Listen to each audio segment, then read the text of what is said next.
I found lipstick on his shirt, not mine, not a stranger's. Our housekeeper's. He claimed it was an accident. He said she was pregnant.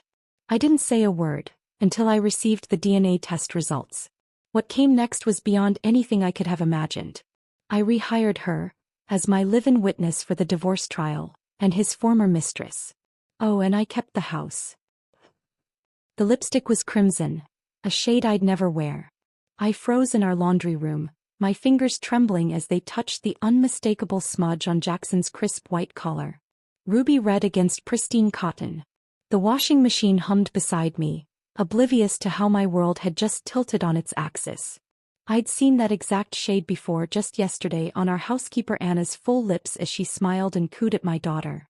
My stomach lurched as I sank onto the tile floor, the shirt still clutched in my hands.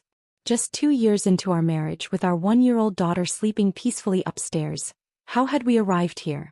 Before we continue with Lily's journey of betrayal and ultimate empowerment, I want to invite you to join our community of resilient spirits.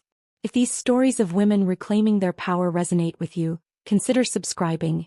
It costs nothing but means everything as we build this sanctuary of shared experiences together. Now let's dive in. 3 months earlier, life had been picture perfect. Our modest 2-bedroom house in the suburbs of Columbus felt like paradise to me. The kitchen where I'd learned to bake Emma's birthday cake, the living room where Jackson and I would fall asleep watching old movies, the nursery I'd painted myself during my pregnancy, every corner held a memory.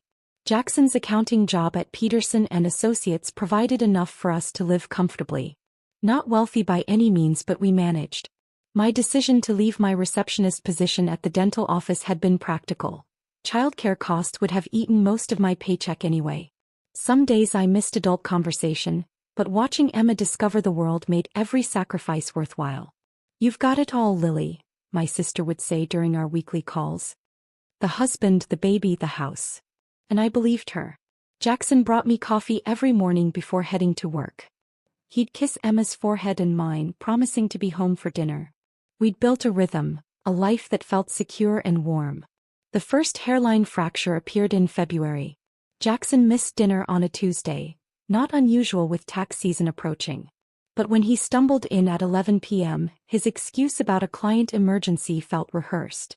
His cologne smelled different, sharper, as if he'd recently applied it. When I hugged him, he tensed before relaxing into my embrace. "Everything okay?" I asked, searching his face. "Just tired, Lil. This new client is demanding." He kissed my cheek and headed straight for the shower.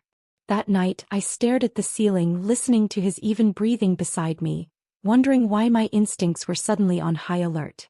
The next morning, everything seemed normal again. I dismissed my concerns as new mom paranoia. Then came the text message. Jackson had left his phone on the kitchen counter while he played with Emma in the backyard. The notification lit up the screen. "Miss you already. Same time tomorrow." No name, just a number I didn't recognize. My finger hovered over the message for a long moment before I set the phone down, heart hammering. When I handed it to him later, his eyes flickered with something. Worry? Before he pocketed it without a word. Our budget was stretching thin with Emma's growing needs, so when our neighbor Susan suggested her niece needed part-time housekeeping work, it seemed like the perfect solution. Anna Rodriguez arrived on a Monday morning, all smiles and efficiency. 27, petite, with glossy dark hair and warm brown eyes that crinkled when she laughed. She immediately charmed Emma, who typically wailed at strangers. "You have a beautiful family," Anna told me, glancing at the photos on our mantel. Something in her tone made me pause, but she was already rolling up her sleeves, asking about cleaning supplies. Jackson came home early that day, a rare occurrence that normally would have delighted me. Instead, I noticed how his eyes followed Anna as she gathered her things to leave. How he insisted on walking her to her car since it was getting dark, though the spring sun wouldn't set for hours. "She seems great," he said too casually when he returned. "Good find, Lil." The pattern continued over the next few weeks. Jackson suddenly remembering errands that needed running on Anna's workdays. Coming home for lunch when he knew she'd be there. Small interactions that could be dismissed individually but formed a mosaic of suspicion when pieced together. Our anniversary dinner was scheduled for Thursday.